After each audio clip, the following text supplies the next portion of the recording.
আজি দুপৰীয়া ভাতৰ থালিত আছিলে চাহী পনীৰ। আহকচোন কেনেকৈ বনাইছোঁ চাওক।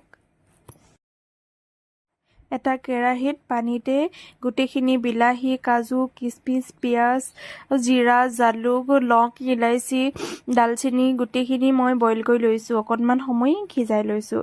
তাৰপাছত লাইন নাছিলে আৰু মই দেখুৱাব নহ'ল। লাইন থাকোঁতেই পটককৈ মিক্সিত গোটেইখিনি গুড়া কৰি ল'লোঁ।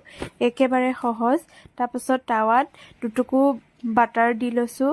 বাটাৰখিনি মেল্ট হোৱাৰ পাছতে তাত জিৰা ফুটাই দিছোঁ।